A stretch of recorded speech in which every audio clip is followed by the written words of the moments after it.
Halo guys, kalian pasti tidak asing kan dengan apa itu bakso? Yap, bakso merupakan salah satu produk olahan pangan yang berbentuk bulat dan terbuat dari daging segar.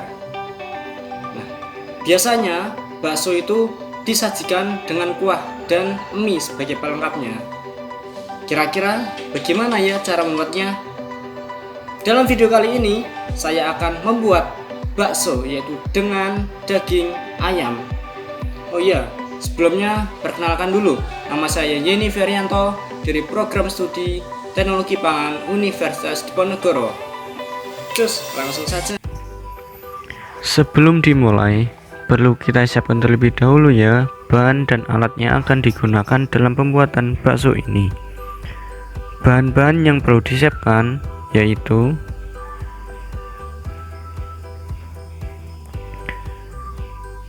daging ayam sebanyak 500 gram yang sudah dicincang dan disimpan dalam freezer selama kurang lebih 1 jam, bawang putih 2 siung yang sudah dihaluskan, baking powder, garam dapur dan juga lada bubuk, minyak goreng 1 sendok teh, tepung tapioka 75 gram, es batu 50 gram, serta putih telur. Sementara alat yang digunakan yaitu iros, sendok makan, baskom, blender, panci, dan telenan. Setelah kita siapkan alat dan bahan yang digunakan, pertama kita haluskan daging ayam cincang dengan blender.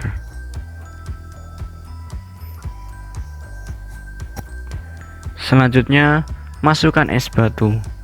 Penggunaan es batu yang ditambahkan pada pembuatan bakso bertujuan untuk memperlambat kenaikan suhu adonan saat penggilingan, supaya tidak terjadi denaturasi protein pada daging dan juga berubahnya struktur komponen adonan yang berdampak pada tekstur bakso yang dihasilkan. Es batu diketahui dapat mengikat serat daging dan membuat bakso menjadi lebih kenyal. Kemudian tambahkan putih telur ke dalam blender. Putih telur yang ditambahkan pada pembuatan bakso berfungsi untuk mengenyalkan tekstur yang dihasilkan pada bakso. Blender adonan hingga halus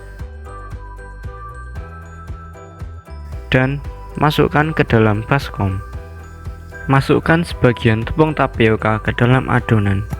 Penambahan tepung tapioka berfungsi sebagai bahan pengisi untuk meningkatkan volume dan daya ikat air dalam proses pembentukan gel, sehingga dapat meningkatkan kekenyalan pada bakso. Setelah itu, uleni adonan hingga tercampur rata dan tuang sisa tepung tapioka yang tersisa. Masukkan pula bahan-bahan lainnya seperti garam untuk menambah cita rasa sebagai bahan pengawet dan melarutkan protein.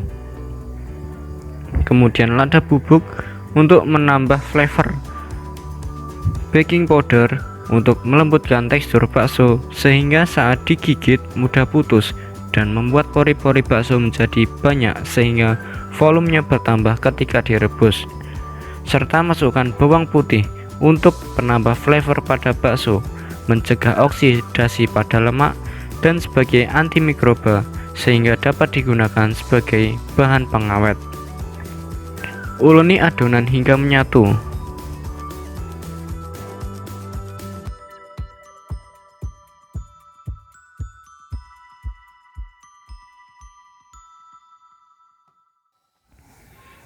Selanjutnya, siapkan air panas yang berkisar pada suhu 80 derajat Celcius dan tambahkan sedikit minyak goreng ke dalam air rebusan. Penambahan sedikit minyak goreng ini berfungsi untuk mencegah bakso-bakso dalam air rebusan saling menempel satu sama lain. Setelah itu, siapkan sendok untuk membuat bulatan bakso pada adonan. Saat membuat bulatan bakso, hindari penggunaan air mendidih dengan tujuan agar bakso tidak pecah serta dapat matang secara perlahan dan merata. Setelah adonan bakso selesai dibentuk, kompor kembali dinyalakan. Tunggu hingga bakso muncul di permukaan air, yang menandakan bahwa bakso tersebut sudah matang. Kemudian segera angkat dan pindahkan ke dalam suatu wadah.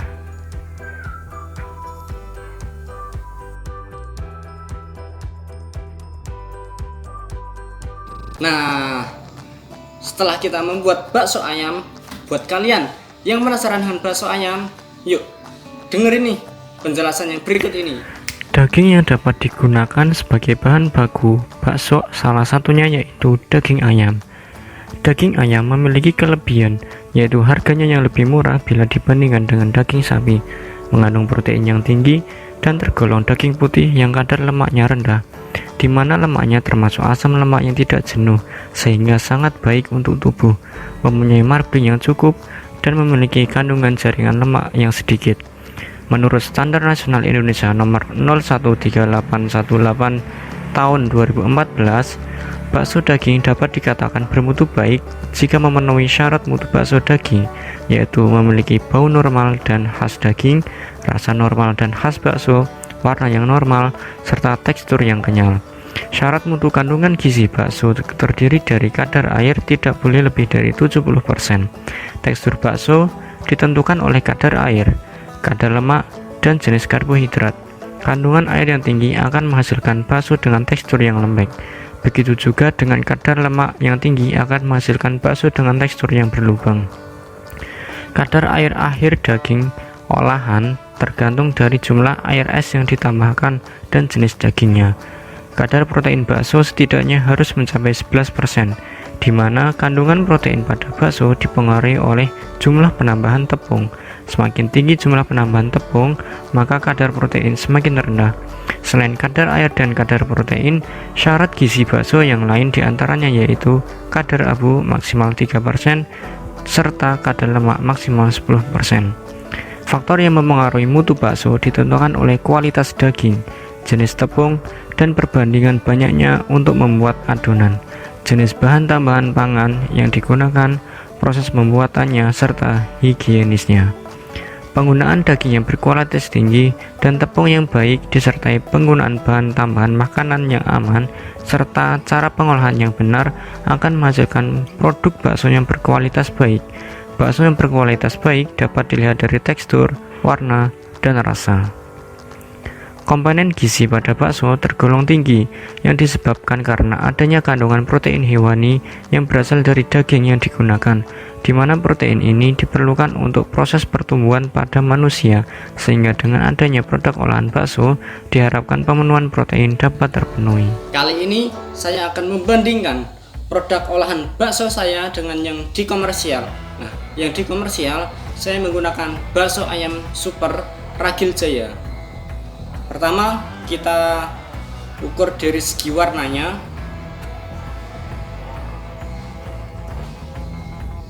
Bakso olahan saya terlihat memiliki warna yang putih keabuan. Sementara bakso yang komersial memiliki warna lebih gelap. Nah, hal ini disebabkan karena bakso olahan saya ini menggunakan daging ayam yang termasuk golongan daging putih. Ketika dimasak akan berwarna menjadi putih keabuan. Warna putih keabuan ini disebabkan karena adanya proses denaturasi globin dan reaksi Maillard yang dipengaruhi oleh karamelisasi karbohidrat serta reaksi Maillard antara gula reduksi dan karbohidrat. Sementara yang komersial berwarna gelap, lebih gelap karena diduga penggunaan daging menggunakan bagian karkas seperti leher, terus paha, dan bagian itu dimasukkan dalam pembuatannya selain bagian dadanya. Sementara bakso olahan saya hanya menggunakan bagian dada. Selain itu, bakso yang di komersial pasti penyimpanannya itu lebih lama, dan penyimpanan lebih lama di suhu dingin akan mempengaruhi warna bakso itu sendiri, akan menjadi lebih gelap. Selanjutnya dari segi aroma. Ternyata kedua bakso ini memiliki aroma yang khas masing-masing. Dan aroma khas ini disebabkan karena adanya penambahan seperti tepung pada saat penggunaannya, dan bahan-bahan lainnya. Dan tidak lupa yaitu yang paling berpengaruh adalah dari penggunaan daging itu sendiri, karena kedua bakso ini memiliki aroma khas daging yang sangat kuat. Selanjutnya dari segi rasanya. Nah, di sini saya akan mencobanya satu persatu.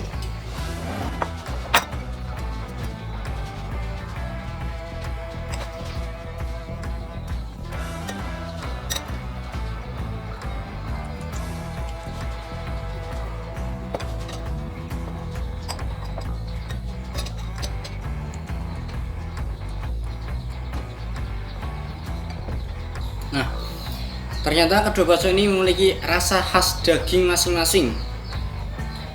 Masing-masing memiliki rasa daging yang sangat kuat.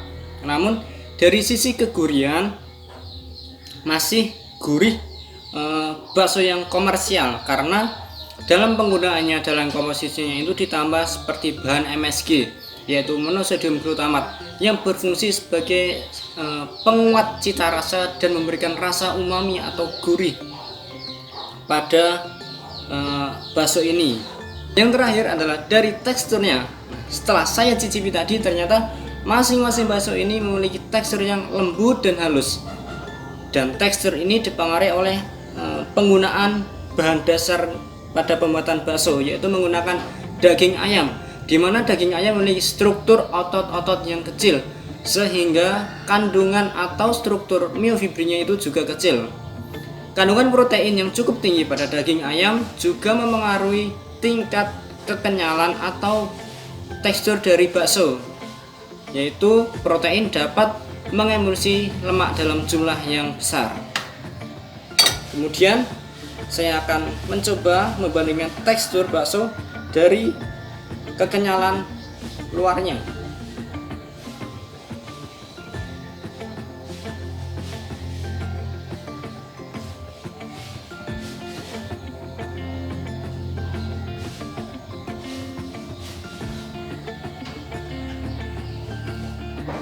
Bisa dilihat tadi, ternyata masing-masing memiliki tingkat kekenyalan yang berbeda. Tingkat kekenyalan ini dipengaruhi oleh adanya penambahan bahan-bahan pada pembuatan bakso, yaitu seperti tepung tapioka dan juga putih telur, yang dapat memengaruhi tingkat kekenyalan pada bakso. Namun, kekenyalan pada produk bakso komersial itu lebih tinggi, karena dalam komposisinya itu ditambahkan seperti pengemulsi fosfat berupa STTP, yang berfungsi mengikat air dan pH daging, sehingga dapat meningkatkan kekenyalan dari produk bakso. Sekian dari saya, semoga video ini bermanfaat buat teman-teman. Terima kasih sudah menonton. Assalamualaikum warahmatullahi wabarakatuh. Dadah.